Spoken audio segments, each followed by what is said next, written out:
First of all, we have to determine what's normal. We have to determine what's abnormal. We would have to determine what's right and what's wrong.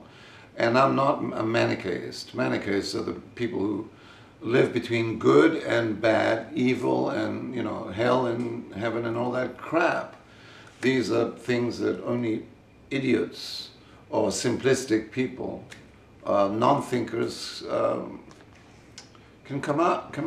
I mean, you know, it's since we're living, this is being done on, this is being recorded on the 21st of April of 2012, and I could never believe 20 years ago that we'd be in such a divided world about God. You know, extremists, Islamic extremists, and evangelical extremists, and Judeo-Christians, and all other kinds. And I could never imagine that it would really boil down to hell, heaven, good, bad, again.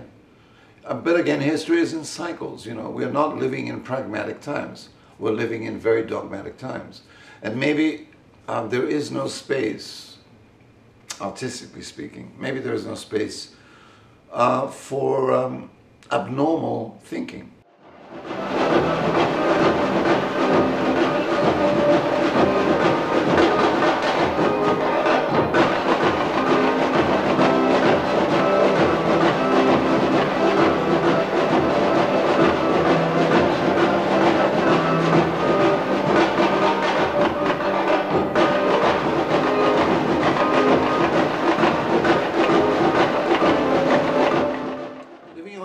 Outrage. I think I've learned it from Beckett, you know,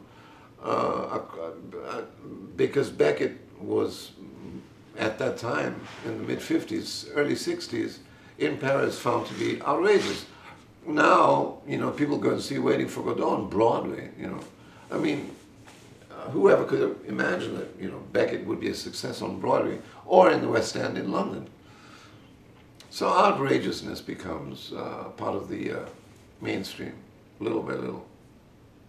I've done operas in Europe, which I have nothing outrageous about.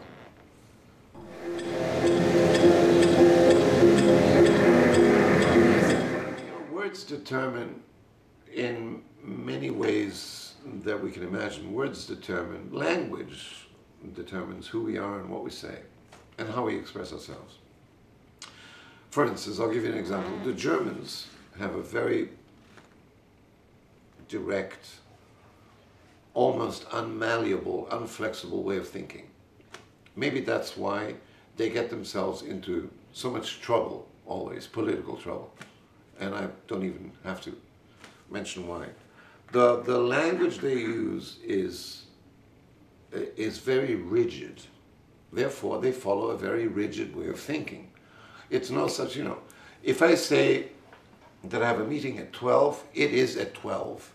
If I get there at 12:05, everyone is, what happened? You know, and nothing, I'm just a little late, you know, that's okay. It's okay even in Britain, it's okay in Switzerland, where they also speak German, part of it. But, so, I am this mixture of all the languages, from English to German and Portuguese and a little Spanish.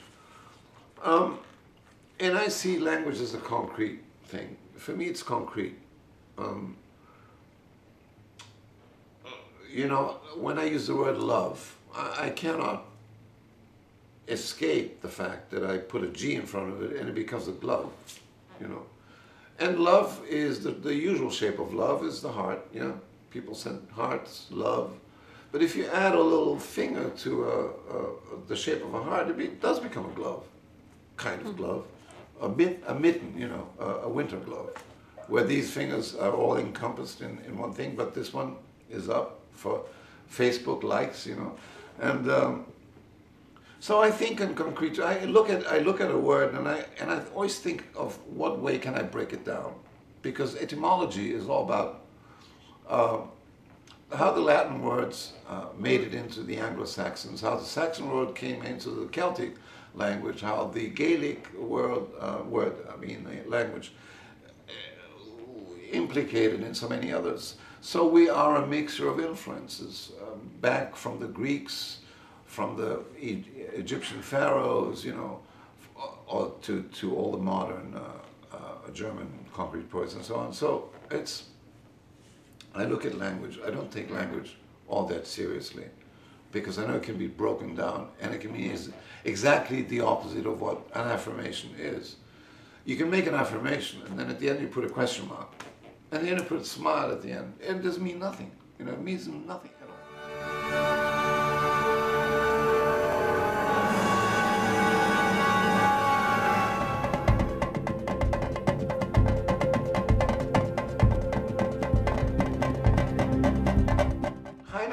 Who I did after Beckett is exactly the opposite of Beckett. His texts are like 3 pages long. Hamlet machine.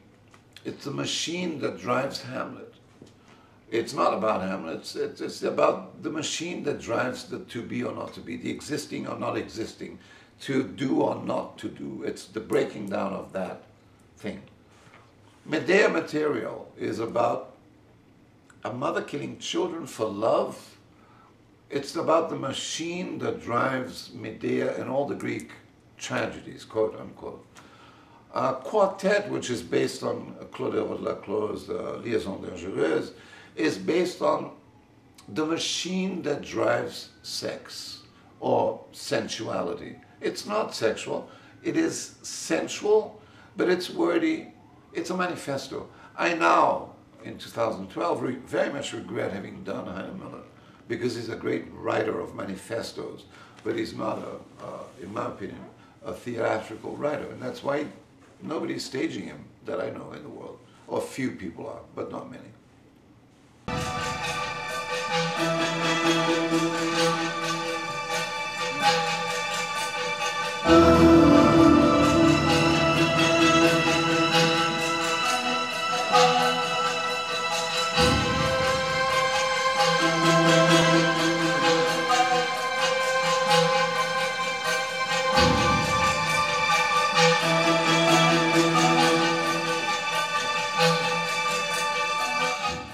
When I was 9 years old, I was studying art.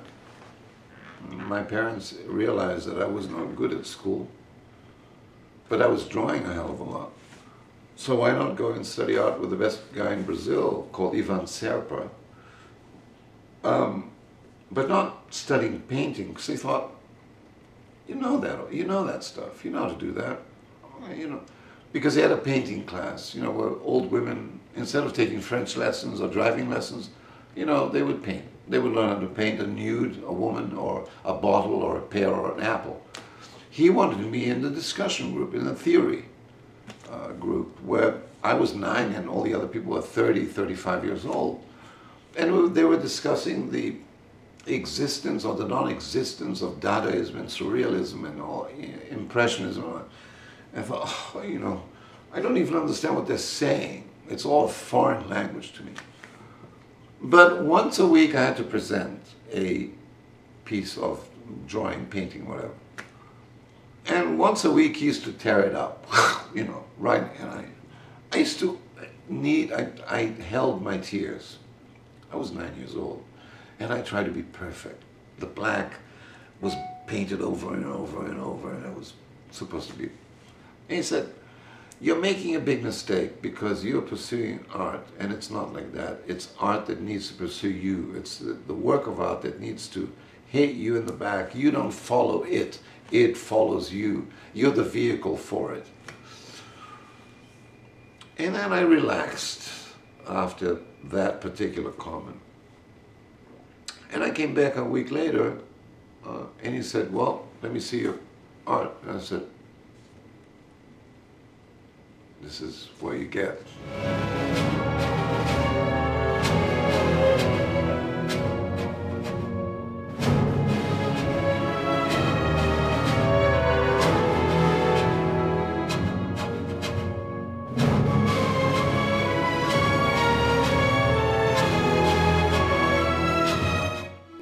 I think the artist needs, first of all, to consolidate his personality, his or her personality. After that, whatever comes out of that, good, bad, mediocre, lukewarm, hot or cold, will be an expression of that person. And that can only be good.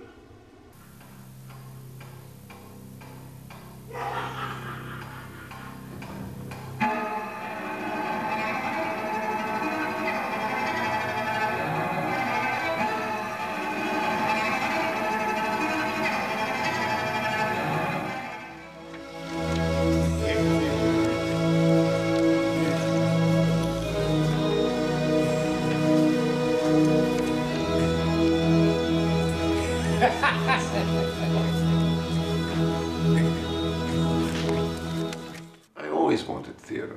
I knew that from the age of 14 when I saw a production in Brazil staged by an Argentinian guy who lived in France. His name was Victor Garcia, a tiny guy, brilliant mind, brilliant. He staged Jean Genet's Balcony, and the person who owned the theater was also an actress called Ruth Escobar. She broke the whole theater down and made it into a vertical theater, and the audience sat in a spiral cage. And it was an acrylic elevator. The stage was an acrylic elevator going up and down. I thought, and the music was fantastic, and the acting was amazing. I thought, this is Hieronymus Bosch in real life, in real time. Cut to 1970 in London when I intruded, so to speak, in Peter Brook's Midsummer Night's Dream production at the Aldwych, and I thought, my life was in the theater. So I sat this ass in the British Museum Library reading room and read everything there was to read, especially about theater. Anthony Artaud. I forgot Artaud as a major influence. And by the age of 17, 18, I could discuss or argue theater or the theory of theater with any adult, any 70-year-old who'd practiced theater for a long time. The case in question was Ronald Hayman, my tutor at the time in London, who made me write monthly essays, and that counted for what then was the ILEA, the Inner London Education Authority. I needed to present a monthly essay to prove that I was studying. And Ronald Hayman was a biographer of Bertolt Brecht, of Beckett's, of Kafka's, of a lot of people. And he read that and he said, this is incredible stuff. I mean, amazing stuff. I can't follow. You know, I need like a month to read this stuff. I said, well, maybe I'm not doing too badly. Maybe I'm not.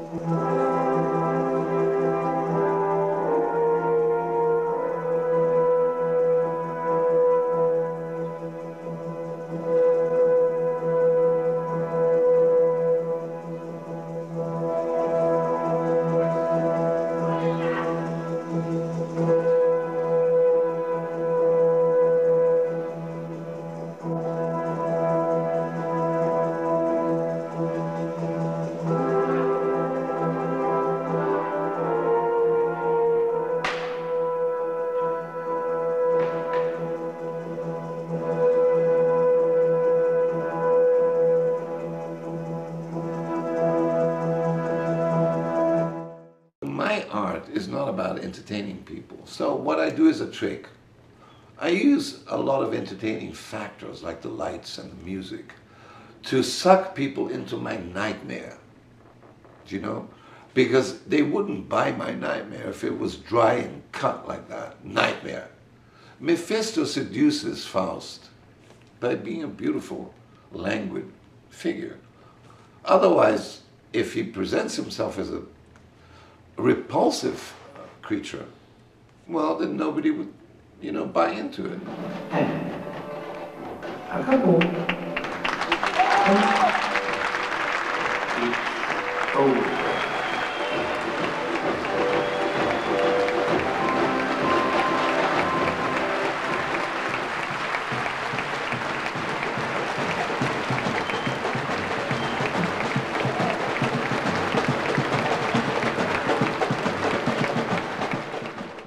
I'm always anguished about the fact that I'm never satisfied.